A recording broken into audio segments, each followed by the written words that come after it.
समर्थसङ्गानां रसानां छन्दसामपि मङ्गलानां च करतारो वन्दे वाणी विनायको। नारायणं नमस्कृत्य नरं चैव नरोत्तमं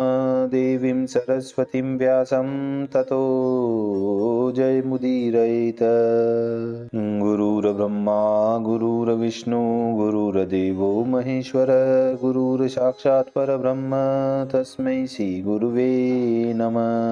बोलिए सियावर रामचंद्र भगवान की जय, राधावर कृष्ण कन्हैया लाल भगवान की जय, उमा महेश्वर भगवान की जय, गायत्री ब्रह्मदेव भगवान की जय, सद्गुरुदेव भगवान की जय, माता पिता गुरुदेव की जय, समस्त संत गण भगवान की जय, समस्त भक्तगण भगवान की जय। ओम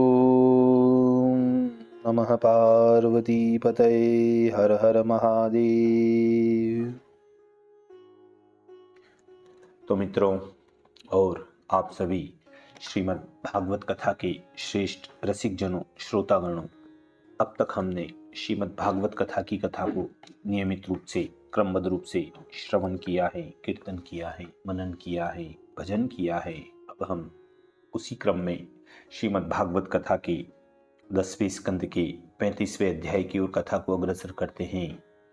आप सभी श्रेष्ठ श्रोतागण, रसिक जन भगवान श्री राधा वल्लभ कृष्ण कन्हैया लाल के श्री चरणों में दृढ़ भक्ति रखते हुए कथा का श्रवण करें, कीर्तन करें, मनन करें, भजन करें। बोलिए राधावर कृष्ण कन्हैया लाल भगवान की जय। तो कहते हैं, 35 में हरिवन गए पीछे गोकुल नारी, वेणु गीत ही गाय कर दियो कष्ट सब टारी, दियो कष्ट सब टारी। श्री सुखदेव जी बोले कि हे राजन, हे परीक्षित, जब भगवान श्री कृष्ण चंद्र वन में गए तब श्री कृष्ण चंद्र में मन लगाए गोपियां विरह में उनकी लीला को गा गा कर अत्यंत कष्ट से दिन व्यतीत करने लगी। गोपियां परस्पर बोली कि हे सखियों, बाईं भुजा पर बाईं कपोल को धरकर भ्रगुटियों को चढ़ाकर मुकुंद श्री कृष्ण चंद्र जी अधर के ऊपर बांसुरी को धर और अपनी कोमल उंगलियों से उनके छिद्रों को दाबकर जिस समय उसे बजाते हैं, उस समय आकाश में गमन करने वाली देवताओं की स्त्रियां अपने पतियों सहित बांसुरी को सुन प्रथम आश्चर्यमान लाज सहित काम के वाणों से परवश होकर मन हर जाने के कारण नारों की भी जिनको सुध न रही इस प्रकार मोह को प्राप्त होती हैं। हे अबलाओं, यह आश्चर्य सुनो, हार के समान निर्मल जिनकी हंसनी है,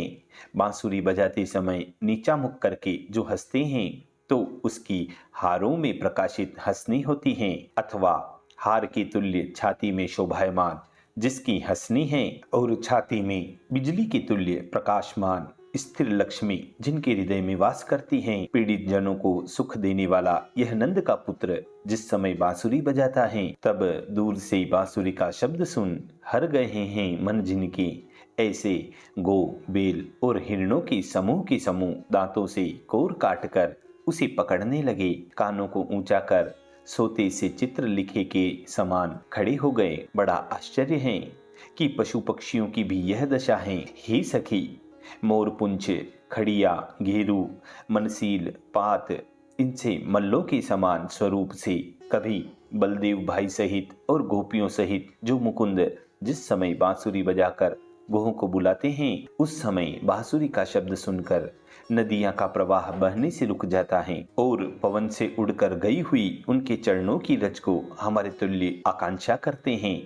और हमारे तुल्य उनके उत्कृष्ट पुण्य नहीं है, इसलिए वह नदियों को नहीं मिलती। प्रेम से जिनकी लहर कांपती है, जल जिनके निश्चल हो जाते हैं, गोप, ग्वाल और देवता जिनके निर्मल यश को गाते हैं, नारायण के तुल्य सदा स्थिर लक्ष्मी वाले वन के विचरने वाले कृष्ण जिस समय गोवर्धन पर्वत के शिखर पर चरती हुई गौओं को बांसुरी बजाकर बुलाते हैं, उस समय फूल फल जिनमें फल रहे हैं, उनके बोझ से शाखा जिनकी झुक रही, प्रेम से हर्षित चित वन की लता वक्ष अपने में विष्णु को प्रकट करते मकरंद की धार बहाते हैं। सुंदरों में अति सुंदर अथवा सुंदर देखने योग्य भगवान श्री कृष्ण चंद्र श्याम ललाट में केसर का तिलक लगाए वनमाला पहने, जिनकी दिव्य गंध और तुलसी की मकरंद से मत होकर भोरे उनके उच्च और अनुकूल गाने को मान देते हैं। ऐसे भगवान जब अधर के ऊपर बांसुरी को धरकर बजाते हैं, उस समय सरोवरों में सारस,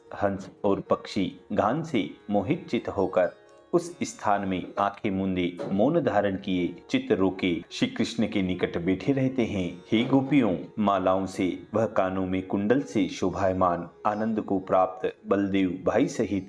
कृष्ण जब सब विश्व को आनंद दे बांसुरी के शब्द से पूर्ण करते हैं, उस समय इन महान कृष्ण का अपराध न हो। इस प्रकार मेघ मन में शंका मानकर मुरली के शब्द के पीछे मंद मंद गरजते हैं और अपने मित्र श्री कृष्णचंद्र के ऊपर फूलों की वर्षा करते हैं, छत्र से छाया करते हैं। वह मेघ इनका सच्चा मित्र है, क्योंकि यह भी सांवरा और वह भी सांवरा।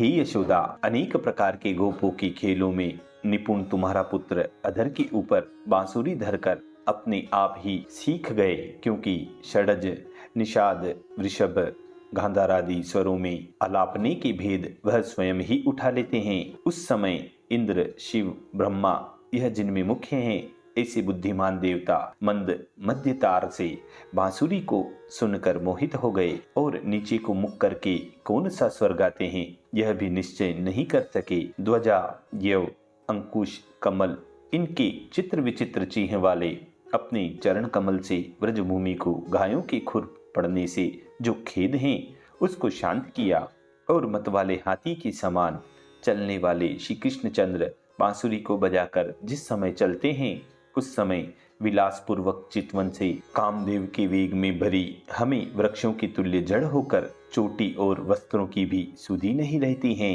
प्यारी सुगंध वाली तुलसी की माला को पहने मणियों की सुमिरणी हाथ में लेकर गायों को गिनते हुए प्यारे मित्र के कंधे पर हाथ रखकर जिस समय वह श्री कृष्णचंद्र गाते हैं, उस समय बजती हुई बांसुरी का शब्द सुन चित्त हर जाने से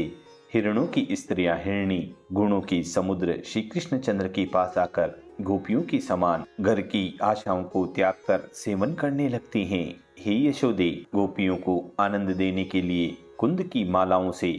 आनंद पूर्वक श्रृंगार किए स्नेहियों को आनंद देने वाला यह तेरा पुत्र नंद कुमार गोप गोओं को संग लिए जिस समय यमुना में विहार करता है,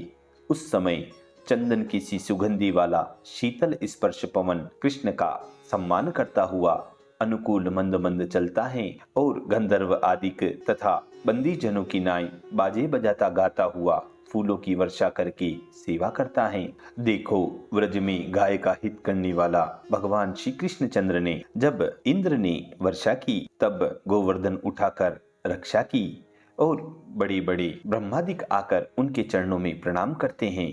और संध्या समय जब गायों को इकट्ठी कर भगवान श्री कृष्णचंद्र बांसुरी बजाते और मित्रों से अपनी कीर्ति श्रवण करते, श्रम भरी शोभा से आनंद देते, गायों की रज माला में लग रही चंद्रमा की समान प्रकाशमान देवकी के गर्भ से उत्पन्न हुए श्री कृष्णचंद्र जो हैं, वे हमारा मनोरथ पूर्ण करने के लिए आए हैं। कुछ एक मंद मंद नेत्र जिनके घूमे हैं, अपने स्नेहियों को मान देने वाले वनमाला पहने पके बेर के समान श्याम मुख और कुंडलों की कांति से कोमल कपोलों को शोभायमान करते मत वाले हाथी के समान जिनका विहार प्रसन्न मुख। इस प्रकार यादवपति भगवान श्री कृष्णचंद्र ने संध्या समय जिस प्रकार चंद्रमा उदय होता है, उसी प्रकार उदय होकर व्रज की माया रूप हमारा बहुत दिनों का ताप दूर कर दिया। श्री सुखदेव जी कहते हैं कि हे राजा परीक्षित, इस प्रकार भगवान श्री कृष्णचंद्र में ही जिनका जीवन और वृद्धि को प्राप्त हुआ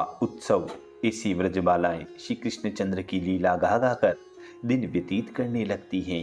इसी मधुर संवाद के साथ श्रीमद् भागवत कथा के 10वें स्कंद के